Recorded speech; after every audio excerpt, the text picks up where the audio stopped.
I feel the need for No, sorry, no, can't do that. That's just ludicrous. I'm British. It doesn't work.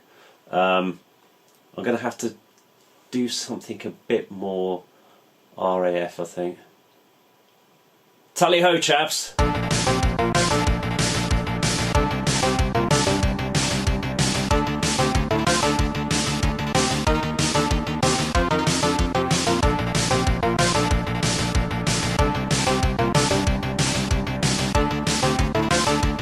Flight sims! Today we're going to be talking about Amiga flight simulators. F-18 Interceptor, I've talked about that before in one of my earlier videos, was the introduction to many people of the flight sim genre. It's quite a simplified flight model these days compared to other things, but it was new and unique for people who were used to just like 2D platformers and shoot 'em ups. Here was a 3D world which you could navigate in your jet aeroplane. So join me on a journey through a number of sims. Let's go! Got a ton of flight sims left out of their respective directories over here. We're going to start with F-18 Interceptor.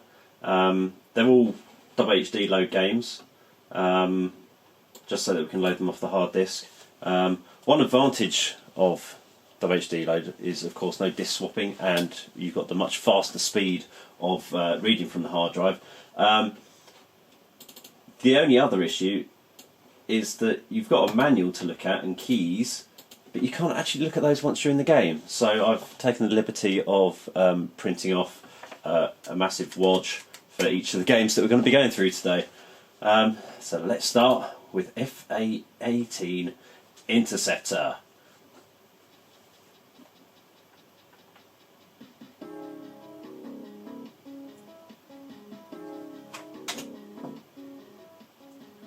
Okay, here we go. I think we'll go straight into a mission.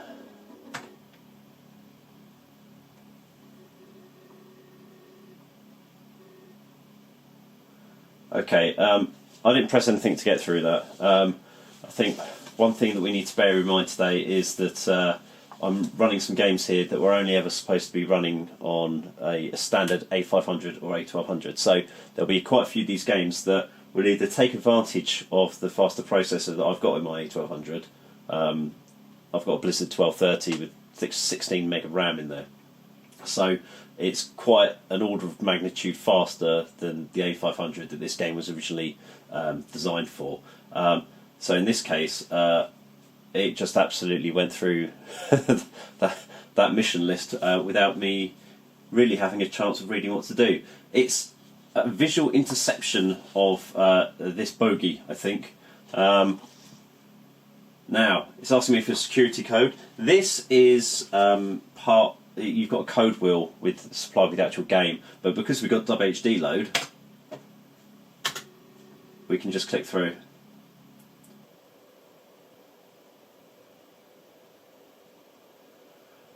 Well, this doesn't look too bad for a game released in 1988. F-18 Interceptor was published by Electronic Arts, and it was supplied with quite a few A500 packs.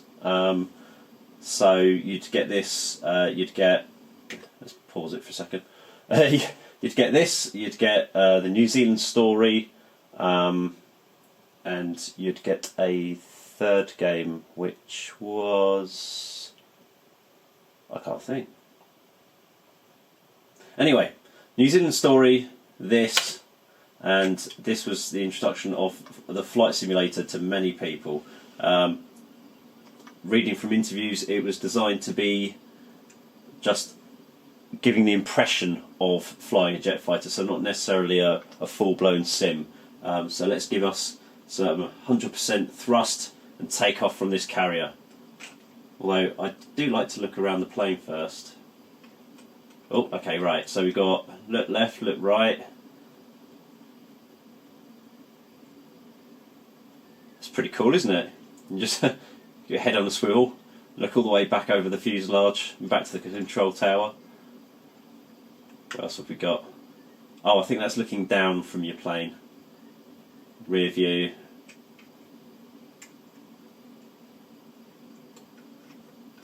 Looking up. Yeah. It's quite nice, isn't it? So, using the key, the joystick. Here we go. Push.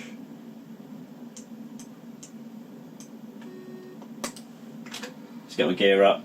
Sorry for getting in the way of the camera because I am literally sitting to the side. This is over my shoulder. Right. So, as with most flight sims, you've got a radar in the middle there.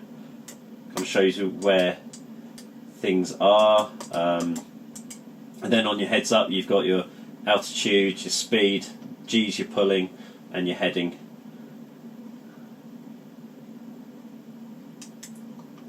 The world of flight sims where it's always green grass and blue sky.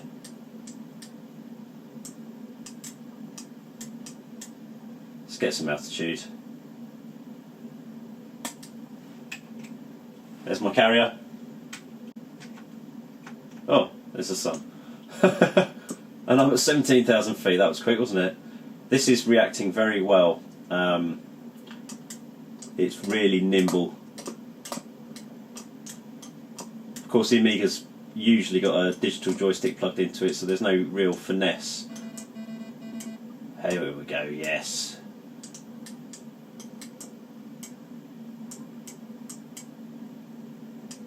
I can't see anything yet.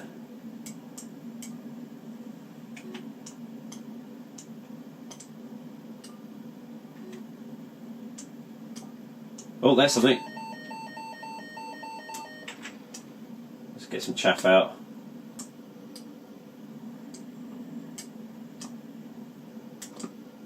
Can't find it.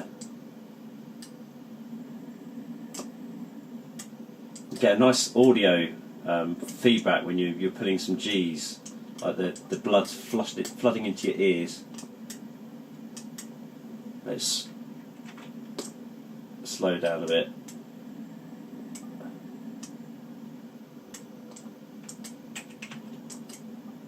He's right behind me.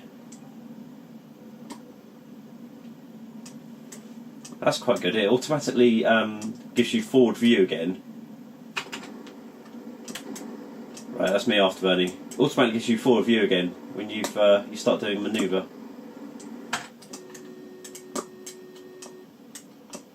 Oh, I had something there.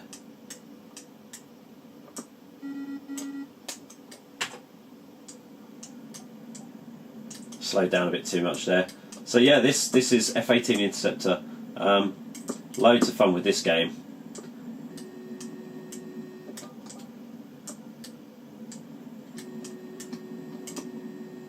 Oh, it keeps saying it's getting a lock.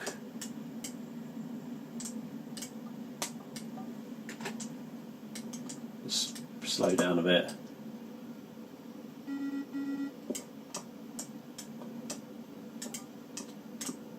Had it there for a second.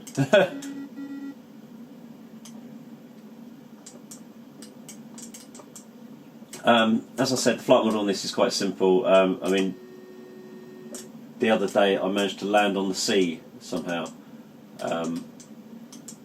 when I was actually trying to land on my carrier. Oh, there it is.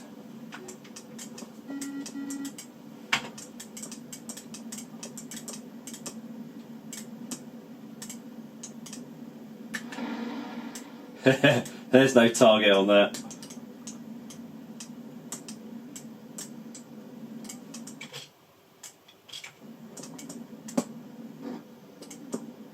Oh, I don't know what that was. Maybe I went through the... You get some judders sometimes when you get a bit of turbulence or you break the sound barrier, which is a nice effect.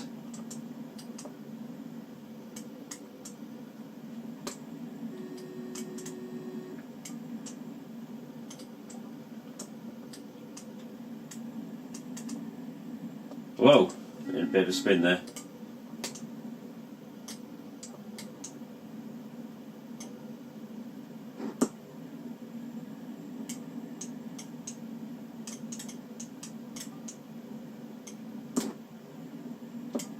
bit too close to the sea, I think. There it is.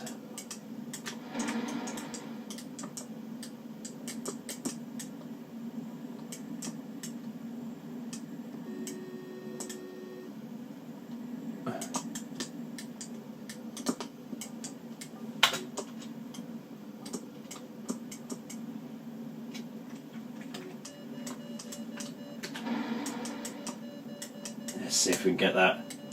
Yeah! You get a nice lot of detail when the plane goes down as well. Bit of smoke and an actual explosion. So now let's see if we can find that carrier and get back down to Earth. I mean, there's no detail in the landscape here. It's very very flat. You get some dots on the sea when you get a bit close to it, just to give you the impression that you are about to hit it. A bit of rudder control there. There it is. Let's slow it down a bit.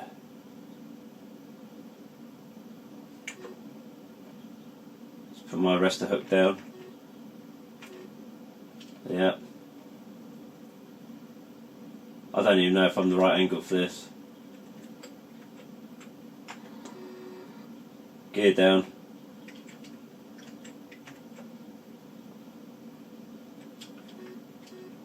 No other targets.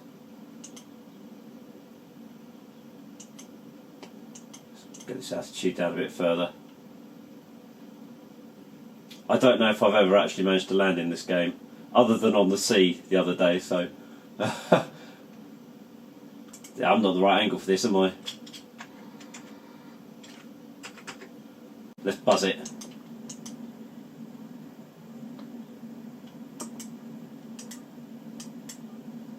Yeah! So that's F-18 Interceptor. Another game that was released in 1988 was Spectrum Holbeight's Falcon.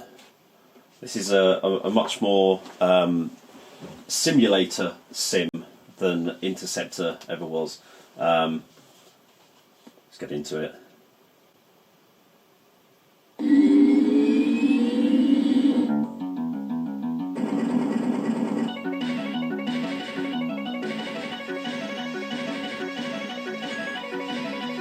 That's an impressive soundtrack, isn't it? Let's get past that. Okay.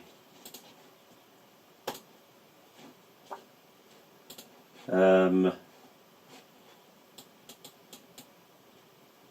can see we've got a menu system up here. You can see on here in comms, you have the ability to actually hook Falcon up to another machine to play two-player. Got Mac, ST and Amiga. I don't have the ability to really select anything in here, really. Read mission disk, abort mission, quit, about. So I don't know if I have to select something to actually get into it. I never played this game before I actually started to investigate Sims for this episode. So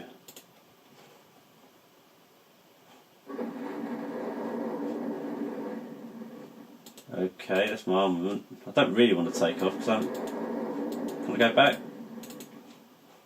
I like this. This is quite nice. You've got continuous launches of a seemingly infinite number of F-16s. Right, well, she's pre-configured. Okay. So, Interceptor really took advantage of the faster processor. It was much faster than I expected it to be. It could even be too fast. I'll say that. I think it might have been tied to the original processor speed of the A500, and it was just a bit too. It was very responsive. Don't get me wrong, but I think it's as you saw from the text, it scrolled too fast. You couldn't really do too much, but it did give an amazing impression of speed.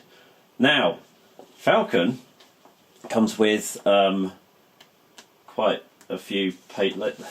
Let's separate these from the rest of them. I think I've got 4 or 5 pages here, six pages of keyboard controls. So let's have a look at cockpit views first, shall we? There we go. So we can look around our cockpit, that's quite nice. And then we've got out of cockpit views. On this mess of pixels over here. Can we zoom that in? No, that was something else. So there's my plane on the runway. Oh, we can rotate around it. There we go, zoom in. Oh, that's quite a nice feature, isn't it? There's my F-16. Oh. Okay, we're back in the cockpit. Now the F-16 Fighting Falcon, as it is known, or I think it's called the Viper for export. Someone will correct me on that, I'm sure. This was developed to be a very accurate simulator. So we've got loads and loads of keyboard controls. I'm just going to try and hit the throttle and try and take off, and we'll see what happens.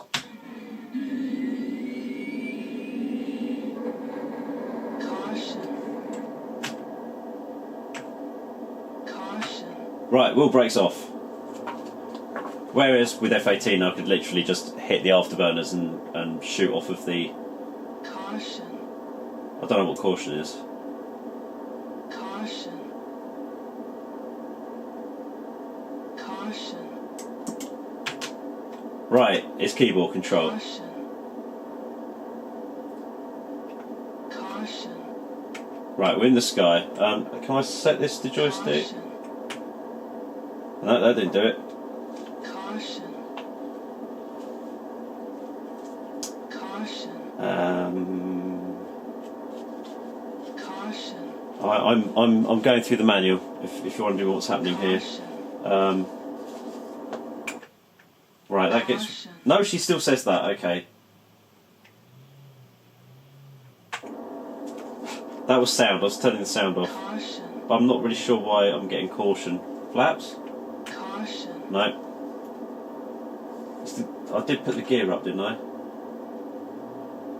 Ah, that'll be it. The gear was left down. Right. So we're airborne now. Right. Well, it looks like I'm not able to use the joystick for whatever reason. I have no idea why. But my aircraft is airborne. I'm kind of doing a bit of a loop here, aren't I? It's a nice dusty environment. This one, yeah, I'm over there in the distance somewhere. Ah!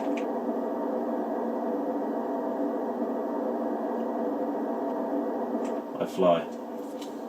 Yeah, this one doesn't have a green landscape by the look of things. They've gone for a bit more of a realistic. Maybe I've taken off like Edwards Air Force Base, and it's just a bit of a dusty environment around here. That's satellite view, apparently.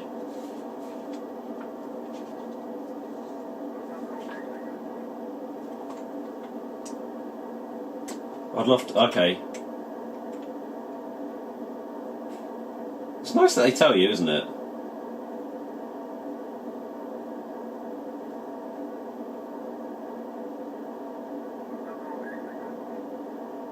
$195.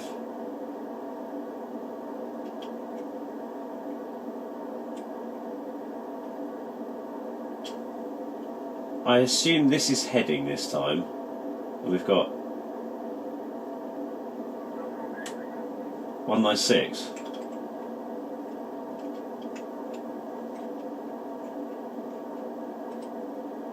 Is that right? Tower, is that right? It's very, very complicated, this game. They definitely expect me to do the mission, and they're telling me where I should be pointing in the sky, which, you know, that's the simulator side of it, isn't it?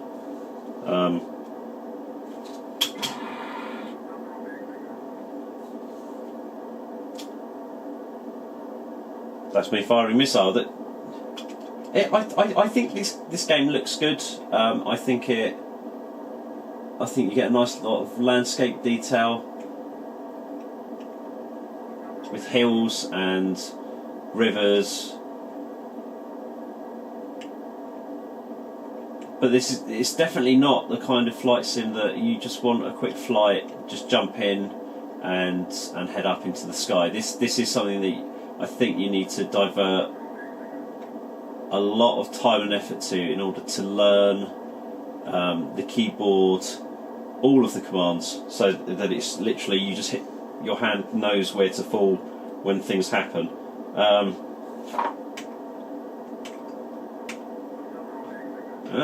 It's me selecting different weapons. What shall I try? Let's hit autopilot, and this will point me in the direction I should be heading, I assume.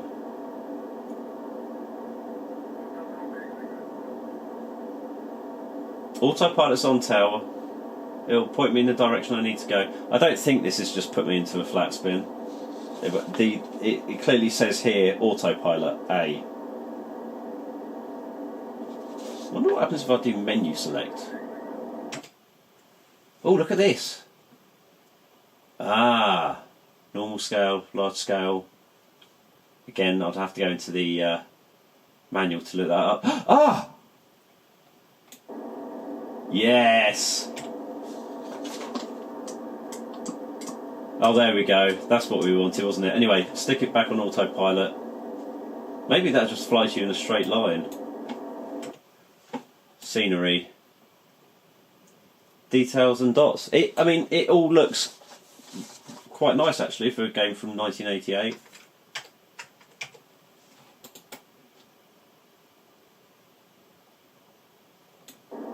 Return to cockpit. Yeah, I think it looks quite good, particularly since we've just come from F-18 Interceptor, and you can see the ground targeting radar matches what we're seeing on the screen. Obviously, I don't have any targets because I'm I'm not going where I should be. Old Bluebird here. But I expect it's one of these games where if you do touch the ground in any capacity and it's not a runway, then you will probably crash. I'm thoroughly enjoying the details for this. It does look good. It seems to react well to the presence of a faster processor. And judging from the mission list in the menu, it does appear to be quite a big game.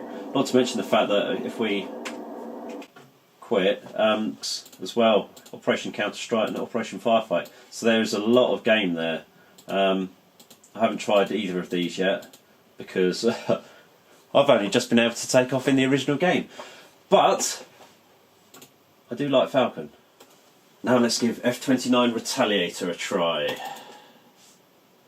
Now, disappointingly, I've looked through the manual and online, and I can't find any key controls for this. So this is going to be one that, rather than being swamped by keyboard controls, it's just going to be me trying to work out how to do it with no help. That's a good sound, isn't it? This is an accurate representation of me. I'll be a first lieutenant.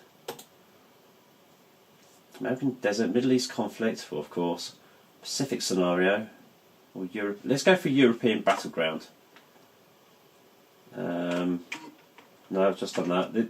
This is kind of a you're not really sure where. I'm assuming this is me setting myself up, but you can go back to it and do it. This again sends you back to the Middle East and Pacific scenarios. Mission control. Okay, so this is the classic threat of... Oh, we've got Red Army, yeah, classic Soviet threat in 2002. So Ocean, who published F-29 Retaliator, or did, I think they did, Digital... I'll have to look it up and put it down there somewhere. Obviously thought that the Soviet Union were going to survive the turn of the millennium. Okay. Get my plane. Let's go for the F22.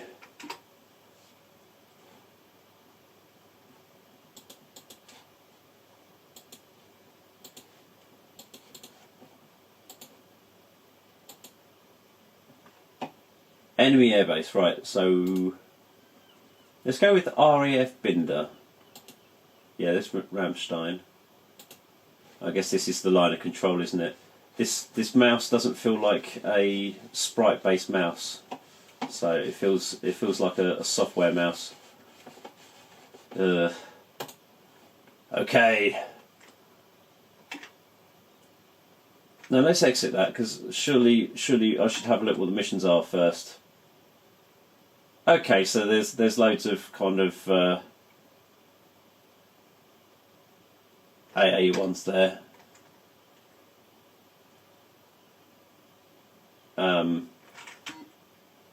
Right, I've gone back.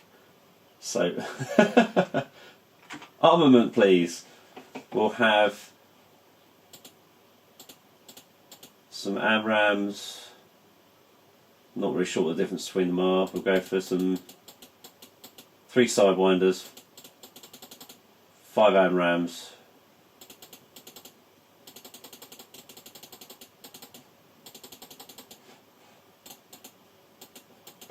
Oh, you can't actually click on them. Right, well we've got some weapons now. Choice of missions. Yeah, let's accept the mission, whatever the one we... Let's do MiG. No, let's do Bomb Cop. MiG Cop. We'll accept that. Yay! I don't know, I look fancy. Right.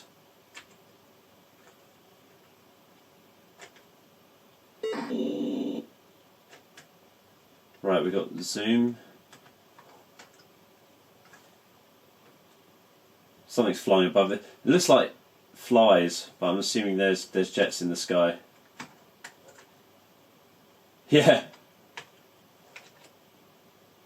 They're low, aren't they?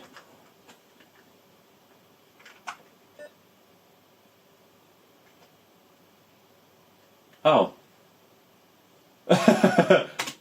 Shall we try that again? Let's just take off and get airborne, shall we, and see what we can do.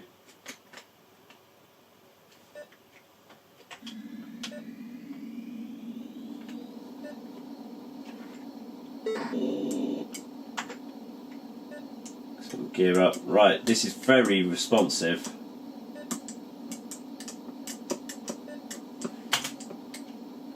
Right. Now, if I remember from previously playing this years ago, you can quite easily go out of the map and then not find your way back, because this map goes completely static if you do. Oh, not really sure what happened there. That was glitching a bit, wasn't it? Let's go again. Yeah, I wasn't really sure which way was up and down at that point.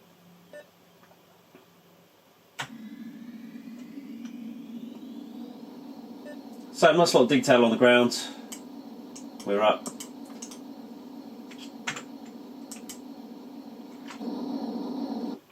There's my plane.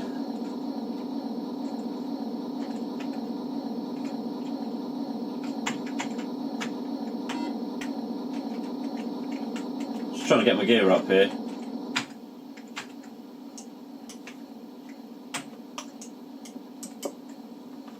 Right. So I'm high in the sky.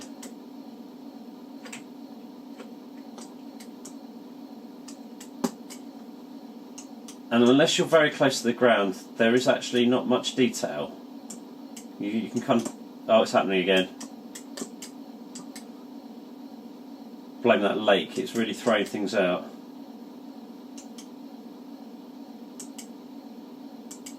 Yeah, this engine is very responsive and it's nice and detailed when you're near the ground, but it does seem to be flickering quite a bit. Right, let's head over the zone of control here. We've got some weapons. Ah ha ha! You've effectively got infinite weapons on this.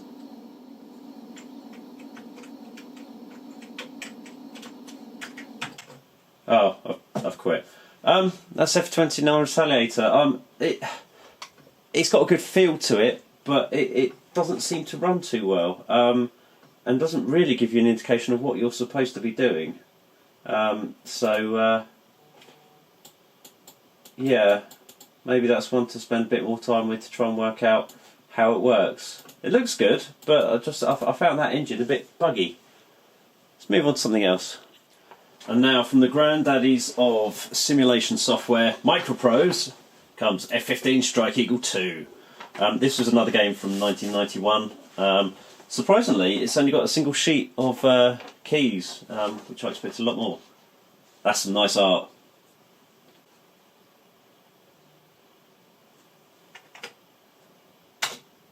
Copy protection. Right, now this, I believe, was also available on the Mega Drive.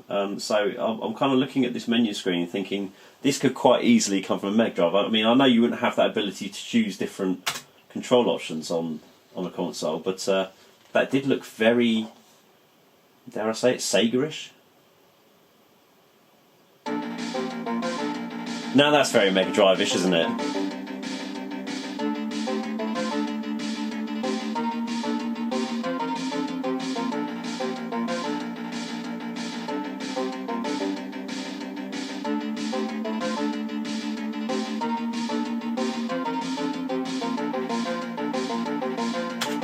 Let's accept it. Yeah, I'm getting very console feel from that straight away. I'm wondering if this is...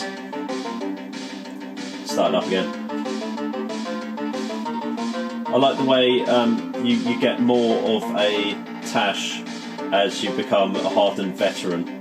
And when you're an ace, you're all craggy. And your helmet's all bashed up.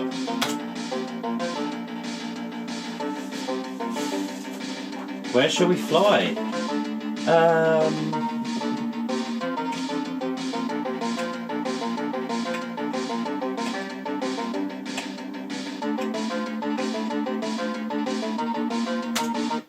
Let's see if we can fly against some MiGs. I'm getting a very arcade feel to this. I'm wondering if this is going to be quite as serious as a sim as some of the other Microprose ones are, or whether it's more of a simplified game. I've never played F-15 Strike Eagle. This is Strike Eagle 2, so never know, they might have simplified it so that they could then get it onto the console.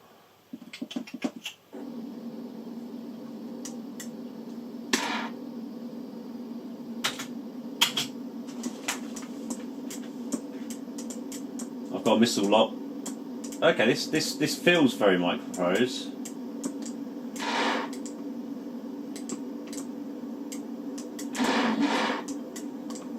I appear to have shot him down with my gun, with my cannon.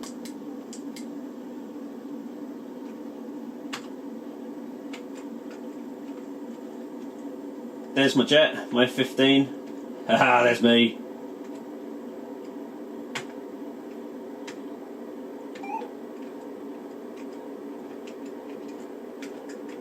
Can I get back in the cockpit? Forward view, no instrumentation. That's what it looks like.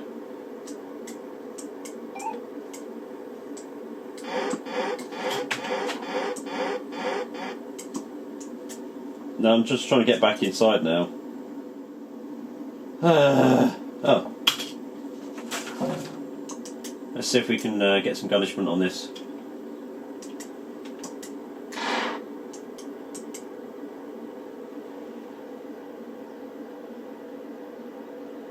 Oh, you hit return apparently.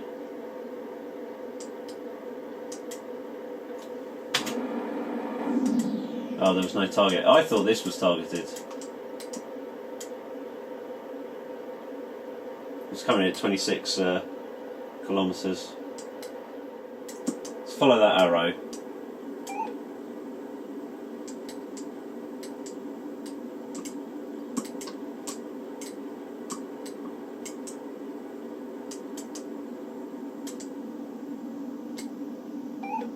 up in the HUD there, see where it sends me. Probably going to put me in the ground. It's the cannon again. I love this.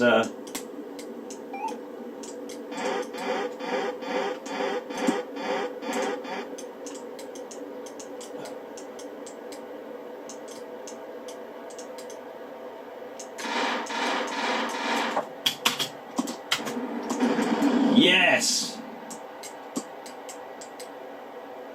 I'm getting a good impression of speed. This engine looks detailed enough. I mean, you know, we've got some detail on the ground compared to the earlier game. It's a bit more accessible, definitely, than the Falcon.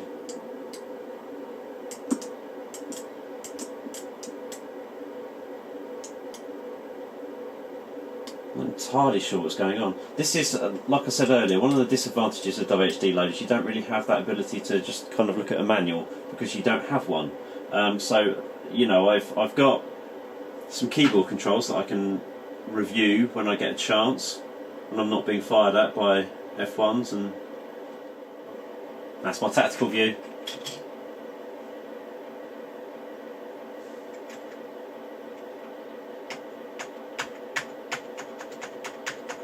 I wonder if it's because it's a simplified, because I chose an easy difficulty, whether or not it gives you these aids like this and feels so arcadey, whether or not it will be trickier on one of the other ones. I'm following this in the hope that I can target it. Target select apparently, and even though this thing is clearly red and on my HUD, I'm not seeing anything in the menu, the map down here, so I'm trying to turn to get the red jets behind me.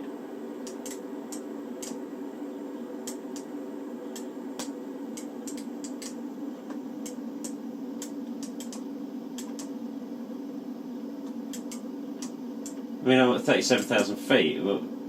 Who else can be above me at this point?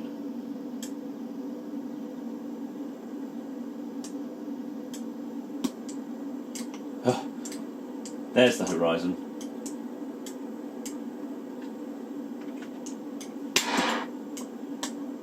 That's some good hitbox, isn't it? Considering that wasn't really in front of my guns, but I'll take that.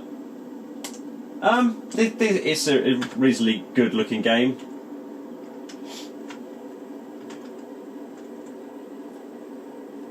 Seem to get quite a nice, almost copper effect on the sky there. I know it's not copper because it wouldn't be drawing it in that way.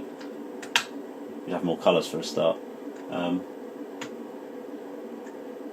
get a nice lot of detail on the HUD with like what seem to be radar returns and targets. But let's go round. Follow the arrow.